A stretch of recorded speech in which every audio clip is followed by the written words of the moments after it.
আসসালামু আলাইকুম রহমতুল্লাহ বারাকাতুহু। আশা করছি ভালো আছেন। আল্লাহ পাকের অশেষ করুণা দয়ায় আমি ভালো আছি বন্ধুরা। তো আজকে যে বিষয়টা নিয়ে আমি আপনার কাছে কথা বলবো, দেখেন সুবহানাল্লাহ সুবহানাল্লাহ সুবহানাল্লাহ, মাত্র এই শব্দটা যদি সকালবেলা উঠে আর সন্ধ্যাবেলা আপনি মাত্র 33 বার পাঠ করেন, যা এর যা আমলের ফজিলত, এই শব্দটা এই যে শব্দটা পাঠ করার যা গুরুত্ব আর মহত্ব আপনি বুঝতে পারছেন না, বুঝতে চাইছেন না। পাহাড় পাহাড় পরিমাণ সমতুল্য, যা আপনি কখনো আশা করতে পারেননি। এতটা ফজিলাত আল্লাহ আপনার উপরে দান এবং রহম আর করম করবে ইনশা আল্লাহুল আজিজ। ভাই, শব্দটা হচ্ছে সুবহানাল্লাহ। এটা কমেন্ট বক্সে আপনারা অবশ্যই লিখবেন সুবহানাল্লাহ। এবার আসেন, এবার আমি আপনাকে বলছি, দেখেন সুবহানাল্লাহ বেশ কয়েকটা গুণ আপনাকে এই আমলের ফজিলাত বেশ কয়েকটা আমি আপনাকে বলবো। দেখেন যে সুবহানাল্লাহ নাম্বার 1, যদি কেউ সকালবেলা 33 বার, সন্ধ্যেবেলা 33 বার এই আয়াতে কারিমা পাঠ করেন, সন্ধ্যায় যদি নাও পারেন সকালবেলা মাত্র 33 বার পাঠ করবেন। সুবহানাল্লাহ, হে আল্লাহ সমস্ত প্রশংসা তোমার জন্য, তুমি আমাকে জীবিত রেখেছো। আল্লাহ তুমি আমার রহম করে, তো আমি তোমার নাফরমান বান্দা, আমি পাপী বান্দা, আমি নিকৃষ্ট বান্দা। আল্লাহ তুমি যেমন বান্দা চাইছিলে আমি তেমন বান্দা নই, তারপরেও তুমি আমার আহার দান করো, তারপরেও তুমি আমার রুজি দান করো, তারপরেও তুমি আমাকে শক্ত স্বাবলম্বীভাবে তুমি আমাকে হায়াতে বাঁচিয়ে রেখেছো। তুমিই হচ্ছ রহমানুর রহিম, তুমি দয়ালু এবং দাতা। ভাই, যদি বলেন যে সুবহানাল্লাহ 33 বার ওই আল্লাহর প্রশংসা করেন, সারা দিন সকাল থেকে সন্ধ্যা পর্যন্ত এত পরিমাণ আমার আল্লাহ আপনার জন্য রুজি দান করবে যা আপনি কল্পনা করতে পারবেন না, আপনার ধারণা নেই। টোটাল ইউটিউব জগতে বলবে, দেখেন যে মাত্র 1 সেকেন্ডে আপনি কোটিপতি হয়ে যাবেন। মাত্র 1 সেকেন্ডের মধ্যে এত পরিমাণ ধন সম্পত্তি আসবে, গরুর গাড়ি করে আপনাকে ধন সম্পদ বয়ে নিয়ে যেতে হবে না, মিথ্যে কথা। কারুনের কারুনের মতো সম্পদ আমাদের চাই না। আমি চাই এতটা সম্পদ, যে সম্পদ নিয়ে আমরা খুশি থাকব, যে সম্পদ নিয়ে আল্লাহ সম্পদ দিয়ে আমাদেরকে শান্তি রাখবে। ধন সম্পদ সুখ চাই না, আল্লাহ আমরা শান্তি চাই। সুবহানাল্লাহ পাঠ করবেন সকাল থেকে সন্ধ্যার মধ্যে, আমার আল্লাহ অনেক পরিমাণ রুজি আপনার দেবে, যতটা লাগবে তার থেকে অধিক পরিমাণ রুজি আপনার দেবে।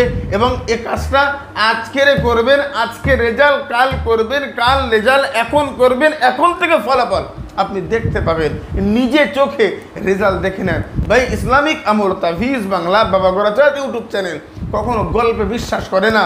বারবার একটা কথা বলে, কাজ করেন, কাজ হবে, তারপর বিশ্বাস করবেন, তার আগে বিশ্বাস করতে যাবেন না। ভাই, ইসলামিক আমল তাবিজ বাংলা চ্যানেল আল্লাহ এবং তার রসুলের কথা বলে। নাম্বার 2, যদি সকালবেলা উঠে যদি কেউ বলে সুবহানাল্লাহ মাত্র 33 বার যদি বলে সুবহানাল্লাহ, ভাই সকাল থেকে সন্ধ্যা পর্যন্ত, রাত পর্যন্ত, রাত্রে ঘুমাতে যাওয়ার আগ পর্যন্ত যত মানুষ আপনাকে দেখবে তত মানুষ আপনাকে সম্মান করবে। তার কারণ যে আল্লাহ আপনাকে সৃষ্টি করেছে, ওই আল্লাহর প্রশংসা করেছেন আপনি। আল্লাহ সমস্ত প্রশংসা তোমার জন্য, যে তুমি আমাকে সৃষ্টি করেছো, যে আল্লাহর সমস্ত সৃষ্টি তার। বুঝেন? তাহলে সুবহানাল্লাহ পাঠ করবেন 33 বার করে। যে আপনার সামনে পড়বে সে আপনাকে সম্মান করবে, হোক ছোট মানুষ, হোক বড় মানুষ, হোক এমনি মানুষ, মেয়ে মানুষ, ছেলে মানুষ, যেই হোক আপনাকে সম্মান করবে। আপনি প্রত্যেকের কাছে সম্মান পাবেন, তার কারণ আপনি স্বয়ং স্রষ্টার আপনি প্রশংসা করছেন, আল্লাহর প্রশংসা করবেন, আর আল্লাহ আপনার সম্মান বাড়িয়ে দেবে না, এটা হতে পারে না। ভাই আসেন, আমি আপনাকে বলছি, দেখেন সুবহানাল্লাহ সকালবেলা 33 বার এই আয়াতে কারিমা, এই ছোট্ট একটা দোয়াটা সকালবেলা আপনি পাঠ করবেন। আমি অবান্তর কোনো কেতাবের কথা বলছি না, শর্ষিনা পীর সাহেব রহমতুল্লাহ আলাইহির কেতাবের 3য় খণ্ডের কথা বলছি। আমি আপনাকে বলবো আমার যে কিতাবটা লেখা অলরেডি কমপ্লিট, মানে প্রিন্টিং চলছে।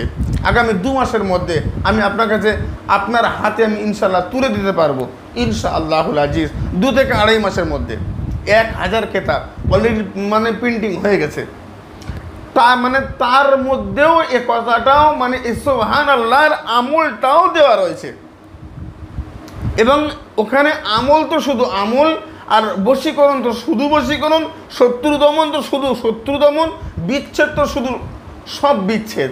মানে মোট 7টা খণ্ড করেছি, 7টা খণ্ড, মানে এক একটা খণ্ডে এক ধরনের আমল পর পর পর পর পর পর 300+ পেজ রয়েছে। এখনও এটা সঠিক হয়নি কত পেজ হবে, তবে 300+ ইনশাল্লাহ। তো আমি আপনাকে নিয়ে বলতে চাইছি, দেখেন না কেতাবের কথা আমি এই মুহূর্তে বলবো না, তার কারণ হচ্ছে কেতাব নিজের কথা নিজে বলা ঠিক নয়। তো আমি বলছি যখন কেতাব হাতে পাবো আপনার কাছে, যখন স্ক্রিনে দেখাবো তখন ব্যাস ঠিক আছে।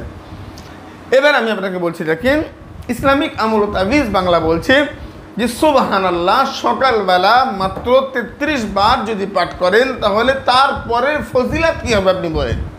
ভাই আমি আপনাকে বলছি সুবহানাল্লাহ মাত্র 33 বার পাঠ করবেন সকালবেলা। এটা করে এই 33 বার পাঠ করে মন থেকে অন্তর থেকে পাঠ করবেন। আল্লাহ আল্লাহ সমস্ত প্রশংসা আপনার, এরকম চিন্তা ভাবনা নিয়ে 33 বার পাঠ করবেন। তারপরেই আপনি চিন্তা ভাবনা করবেন আল্লাহ সমস্ত প্রশংসা তো তোমার জন্য করলাম আল্লাহ, এবারে আমি অমুক কাজে যাচ্ছি, আমি তমুক কাজে যাচ্ছি, এই কাজটা আমার হাসিল চাই, এই কাজটা আমার লাগবে। কমেন্ট বক্সে লেখেন না সুবহানাল্লাহ। যারা লিখবে প্রত্যেকের ক্ষেত্রে মন থেকে অনুমতি রইল, কাজটা করে দেখেন না, খোদা পাক যদি চায় তার দয়া রহম আর করম হবে ইনশাআল্লাহ। আমি আমি আপনাকে গান বলতে বলছি না, গালাগালি করতে বলছি না, বাজে কোনো কথা বলছি না, কোনো কুফরি কালাম বলছি না, কোনো আমি টোটকা বলছি না। মূল কথা হচ্ছে আমি বলতে চাইছি, আমি তো আল্লাহর নাম নিতে বলছি। আল্লাহর নাম নিলে আপনার কোনো আল্লাহর নামে প্রশংসা করলে আপনার কোনো ঈমান যাবে না, আপনি কাফের হয়ে যাবেন না। হ্যাঁ, কাজ হবে না হবে সেটা আল্লাহর হাতে, কিন্তু আপনার সওয়াব হবে, আপনার নেকি হবে, আপনি করুন। আমি আপনাকে বলছি দেখেন, তাহলে এবারে দেখেন, এবার যে মানে সময়টা হচ্ছে সেটা হচ্ছে যে আপনি যে কোনো কাজে যাবেন, যেখানে যাবেন, যার কাছে যাবেন, আপনাকে দেখবে, আপনার কাজ হাসিল করে দেবে ইনশাআল্লাহ।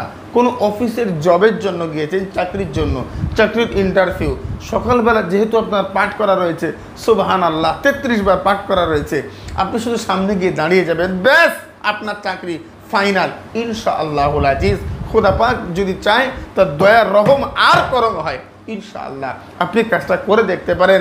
আপনার অফিসের বস আপনার কথা শুনছে না, সকালবেলা যেহেতু আপনি পাঠ করে রয়েছেন সুবহানাল্লাহ, তারপরে আপনি আপনার অফিসের বসের সামনে যাবেন, যে আপনাকে থেকে গালাগালি করবে, আপনাকে চাকরি থেকে বাদ দেওয়ার জন্য চেষ্টা করছিল, তার সামনে যাবেন। আপনি তো আল্লাহর নামের প্রশংসা করেছেন আর ওই আল্লাহর কাছে সাহায্য চেয়েছেন। ইয়্যাকা না'বুদু ওয়া ইয়্যাকা নাস্তাঈন। আল্লাহ তোমার নামে জপ জিকির করি, তুমি আমাকে সাহায্য করো। পৃথিবীর কোনো দেবদেবী, পৃথিবীর কোনো পাথরের কাছে গিয়ে নমো করিনি, পৃথিবীর কারোর কাছে যাইনি, তুমি আমার স্রষ্টা। হিন্দু ভাই, জৈন ভাই, শিখ, ইহুদি, নাসারা, বৌদ্ধ, সমস্ত ধর্মের ভাই, আমি প্রত্যেকের ক্ষেত্রে বলবো সুবহানাল্লাহ। আল্লাহর প্রশংসা এটা অনেক পরের কথা, আপনি প্রশংসা করছেন ওই সৃষ্টিকর্তার, যিনি আপনাকে সৃষ্টি করেছে। ঈশ্বর, ভগবান, গড, আল্লাহ যে যে ভাষায় বলেন না, আমার সমস্যা নেই, আপনি বারবার বলবেন। আপনি আরবিতে বলতে সমস্যা হলে আপনি বাংলায় বলেন না, যে সমস্ত প্রশংসা হে গড তোমার জন্য, কারণ তুমি আমাকে জীবিত রেখেছো, তুমি আমাকে আহার দাও, তুমি আমাকে ছোট থেকে বড় করেছো, তুমি আমাকে সমস্ত দিক থেকে তুমি আমাকে সাহায্য করো, তুমি আমাকে পানি পান করাও, তোমার রহমত দেখে আমি বেঁচে রয়েছি। তাহলে প্রশংসা তোমার পাওয়ার, তুমি অধিকার, তোমার যোগ্য, তাই আমি তোমার কাছে বলছি, আমি তোমার গুনাহগার বান্দা। 5 ওয়াক্ত নামাজ পড়েন, হালাল খাদ্য খান, সত্য কথা বলেন, ইসলামিক আমল তাবিজ বাংলা চ্যানেলে ছোট্ট ছোট্ট আমলগুলো করে রাখেন না, খোদা পাক যদি চায় তার দয়া রহম আর করম হয় কিনা। ভাই আমি আপনাকে বলছি সুবহানাল্লাহ, সকালবেলা 33 বার যদি সুবহানাল্লাহ বলেন, দেখেন আমি বলছি, দেখেন এটা অবন্তর একটা কথা, সুবহানাল্লাহ যদি 33 বার যদি কেউ একবার সকালবেলা প্রতিদিন পাঠ করে, আর এই আমলটা যদি টানা 41 দিন পার হয়ে যায়, 41 দিন, হযরত শমসিনা পীর সাহেব লিখছে যে তার মধ্যে একটা অলৌকিক শক্তি কাজ করে, অলৌকিক শক্তি, আপনি বুঝতে পারবেন না। যখন আপনি আমলটা করবেন, তারপরে আপনার সামনে কোনো মানুষ এসে 1 সেকেন্ডের মধ্যে সে আপনাকে দেখে আপনার বশ হয়ে যাবে, আপনি মানে আপনার ধারণা নেই কি সর্বনাশ। যে সুবহানাল্লাহ মাত্র মানে আমি মানে সুবহানাল্লাহ সকালবেলা করে আমি মাত্র 33 বার করে পাঠ করি, আর এটা টানা 41 দিন করেছি বলে যে আমার সামনে সে আমার কাছে রেগে এসছে, রাগারাগি করে আমার সঙ্গে ঝগড়া করবে বলে এসছে, আপনি পাওনা মানে আমি ঋণী, যে পাওনাদার আমার কাছে টাকা নিতে এসছে, আমার কাছে টাকা নেই, আল্লাহর কসম করে বলছি সুবহানাল্লাহ ওই আল্লাহ সাহায্য করবে। আপনি নিয়তটা খাঁটি করেন, আল্লাহ তুমি আমাকে টাকা দিলে আমি তাকে টাকাটা দিয়ে দেব, তাহলে সে আপনার কাছে আসবে, সে আপনার কাছে আসবে, আসার পরে দেখবেন আপনার মুখের দিকে তাকিয়ে তার মনে আমার আল্লাহ অটোমেটিক রহমত দান করবে, অটোমেটিক রহমত দান করবে তার অন্তরে। আপনাকে দেখে সে দেখে বলবে ভাই আপনার যখন সুবিধা হবে, আপনার যখন ঠিকঠাক মনে হবে তখন আপনি টাকা দেবেন, তার আগে আমি আপনাকে আর চাইবো না। দেখেন না আমলটা করে এতটা গুরুত্ব, এতটা ফজিলা। গতকালকে দিয়েছিলাম বিসমিল্লাহির রহমানির রহিমের আমল, আজকে দিলাম সুবহানাল্লাহ। কমেন্ট বক্সে লেখেন সুবহানাল্লাহ। এই ছোট্ট ছোট্ট বিষয়গুলো আমাদের সামনে পড়ে রয়েছে, এগুলো বাদ দিয়ে আমরা পুতুল নিয়ে বান মারছি, আমরা বশীকরণ করছি, আমরা এই করছি ওই করছি। আমি বারবার আপনাকে বলছি, ইসলামিক আমল তাবিজ বাংলা বলে যে আপনি নিজে রাত্রে ঘুমের আগে আয়নার সামনে দাঁড়িয়ে যাবেন, আয়নার সামনে দাঁড়িয়ে আপনি আপনাকে প্রশ্ন করেন আব্দুল হারিস তুমি কি ভালো, তুমি মানুষটা কেমন, দেখবেন দেখবেন দেখবেন। যদি আপনার মনে হয় যে আপনার আয়নার ছবি আপনাকে উত্তর দিচ্ছে যে হ্যাঁ তুই ভালো, আল্লাহর কসম করে বলছি কালকে থেকে আমলটা করে দেখেন, ইনশাআল্লাহ একটা সুইচ টিপলে বিদ্যুতের আলো জ্বলতে যত দেরি হয় তার থেকেও দ্রুত এ কাজ আমার আল্লাহ আপনার উপরে রহমার করম দান করবে। ভাইরে আপনি ঘুমের আগে বালিশে মাথা দিয়ে চোখটা বন্ধ করে আপনি চিন্তা করেন, আপনি আপনাকে প্রশ্ন করেন আমি ভালো তো, সারাদিন যা করলাম সব ঠিকঠাক তো। যদি মনে হয় হ্যাঁ ঠিক, তাহলে আর আর আর আর আপনি আর পিছনের দিকে আপনি তাকাবেন না। যদি মনে হয় ভুল, তাহলে আপনি জানেন, আল্লাহ জানে যে কোনটা কোনটা ভুল, সেইগুলোকে আমি আর আপনি ওই ভুলগুলোকে আস্তে আস্তে আস্তে যদি আমরা বর্জন করতে পারি, আজ না হলেও কাল আমরা মানুষের মতো মানুষ হয়ে উঠব। হিন্দু নয়, জৈন নয়, খ্রিস্টান নয়, ইহুদি নয়, কেউ নয়। আমার কাছে মূল বক্তব্য হচ্ছে জাতি আমরা একটা, সেটা হচ্ছে মানুষ, ধর্মে আমরা একটা, সেটা হচ্ছে মানবতা। মূল বক্তব্য হচ্ছে মানুষ হয়ে মানবতা পালন করতে হবে। ইনশাআল্লাহ স্রষ্টার প্রশংসা করবেন, ইনশাআল্লাহ স্রষ্টা গায়েবীভাবে আপনার উপরে রুজি দান করবে, স্রষ্টা গায়েবীভাবে আপনার উপরে সাহায্য দান করবে ইনশাআল্লাহুল আজিজ। আজকের আলোচনা আমি দীর্ঘ করব না, শুধুমাত্র কমেন্ট বক্সে লেখেন সুবহানাল্লাহ। সুস্থ থাকেন। আসসালামু আলাইকুম ওয়া রাহমাতুল্লাহ। আল্লাহ হাফেজ।